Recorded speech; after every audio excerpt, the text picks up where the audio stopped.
Subiendo la montaña. Cada persona vive su propia vida. Empieza imaginando que esa vida es una montaña. Cuando una persona nace y va creciendo, en realidad vive en la montaña de sus padres, tutores, familia. Y está siendo guiada, cargada o algunas veces hasta arrastrada, cómo y hacia donde sus familiares le van indicando. Esas personas que guían, enseñan a andar, cubren si hace frío, alimentan con los frutos de esa montaña, muestran lo que haya que hacer específicamente para sobrevivir dentro de ese ambiente. Algunas personas nacen en montañas áridas, rocosas y llenas de peligros, con muchas carencias. Otras en montañas tranquilas, de grandes pastizales y con variadas fuentes de alimento. Cuando la persona va desarrollándose y adquiriendo conciencia, empieza a notar que hay otras montañas alrededor, lo cual llama su atención por la forma en que las personas viven en esos lugares. Desde su posición y observando a los demás, solo se tiene una vista superficial e idealizada de lo que los otros experimentan. Por lo anterior, muchas de esas personas comienzan a convertirse en ídolos, queriendo ser o vivir como lo hacen ahí. En sistemas familiares abiertos, las personas tienen la oportunidad de ir a ver lo que hacen otros, pero continúan recibiendo de sus familias de origen consejos respecto a lo que se va observando y viviendo. Se obtiene además protección de los peligros que no se alcanzan todavía a comprender. Existen también sistemas familiares muy cerrados que permiten escasa exploración en lugares ajenos, y otros que dan demasiada libertad a sus miembros. Cuando se llega a la edad adulta, es tiempo de ir generando, andando, nuevos caminos para formar veredas en la propia montaña. Cuando esto empieza a ocurrir, es normal ver esa montaña inmensa, inconquistable, llena de vegetación, sin senderos claros. Se siente miedo y por momentos se cree que no será posible avanzar en la propia montaña. Todo es cuestión de tomarlo con calma e ir quitando la maleza para descubrir esos senderos. También se puede regresar a la montaña de origen, a descansar y tomar fuerza, además de consejos. Marcando esa nueva vereda en algún momento, se llega a sitio seguro donde se puede ir construyendo el primer refugio.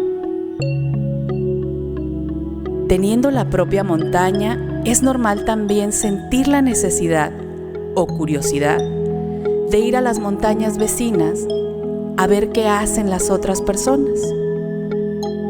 El riesgo es quedarse demasiado tiempo ahí o perder de vista el quehacer en la propia montaña.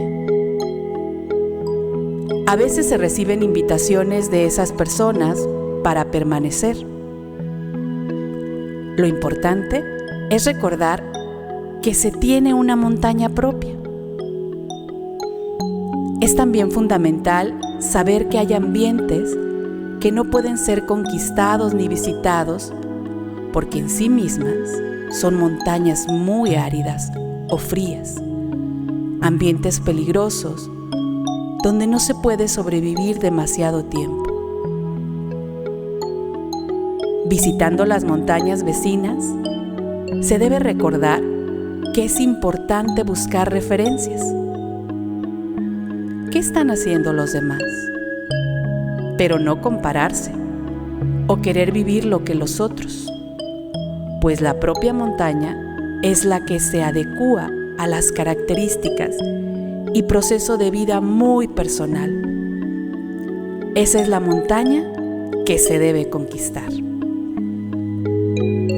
Por otro lado, de alguna manera las personas han aprendido que para ser felices tenían que vivir en la montaña de otros o compartir todo el tiempo la propia montaña. ¿Es esto cierto? Si no se vive en la montaña de otro, entonces ¿se está destinado a la soledad o el aislamiento? Si alguien se aferra a su propia montaña, ¿entonces es egoísta? La clave para resolver estas dudas es las montañas interconectadas. Por ejemplo, en los Andes hay un sistema montañoso que enlaza, por medio de caminos y veredas, una montaña con otra. A esto se le llama cordillera. Las montañas interconectadas, para estarlo, coinciden en ciertas características. Por ello, se permanecerá cerca de otras que vean la vida y la realidad de manera similar. Si una persona se aferra a estar o conectarse con montañas con las que no hay coincidencia o complementariedad en aspectos fundamentales de ser, hacer o estar, será muy desgastante mantener una relación que realmente contribuya al desarrollo de su propia montaña. Las personas que tienen mejores relaciones de pareja, familia, amistad, trabajo o sociedad son aquellas que se conectan con otras montañas para abastecerse de cosas que los hacen más fuertes para complementarse. Por ejemplo, en una montaña podría haber mucha agua, mientras en otra cierto tipo de frutos. También los lazos se hacen fuertes cuando existen puntos medios entre montañas, los cuales representan zonas de seguridad donde se pueden estar, negociar, buscar refugio y construir proyectos comunes. Puede ser que en muchas ocasiones se haya descuidado la propia montaña por vivir en la de otra persona. Y al mirar ese resultado, descuido, maleza, sin distinción de refugios o senderos, sin avance claro hacia la cima, se sienta una tremenda sensación de fracaso. Que esto ocurra no significa que en realidad las cosas tengan que quedarse así. Simplemente se necesita espacio y tiempo para retomar el trabajo en la propia montaña. Vivir eternamente en la montaña de otros puede parecer seguro, pero en algún momento, las personas que lo hacen se dan cuenta que se han perdido la oportunidad de vivir a su manera, abrir sus veredas, conquistar su propia montaña, lo cual lleva a desarrollar el potencial al máximo.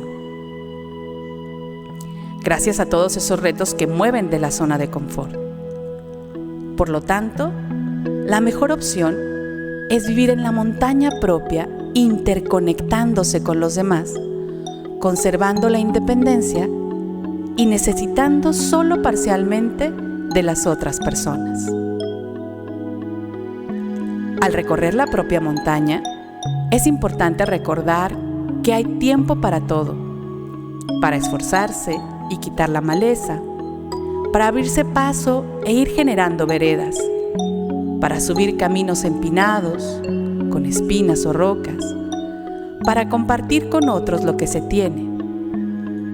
También tiempo para descansar, tiempo para contemplar el paisaje, ver lo que se ha avanzado y percibir cómo las cosas se ven diferentes mientras más alto se sube. Cuando una persona convierte al tiempo en su mayor aliado, comprende la importancia de la paciencia y la disciplina en el avance, además de la relevancia de amar y cuidar lo que se hace. Pasión. Subiendo la montaña, es importante considerar que solo se alcanza a ver una pequeña parte del punto más alto. Lo demás se seguirá descubriendo sobre la marcha. Sigue avanzando sin querer llegar a la cima en un solo día, pues se necesita tiempo para irse adaptando a cada nueva altura. Disfrutar del camino ayudará en ello. Ahora, alístate para subir tu propia montaña.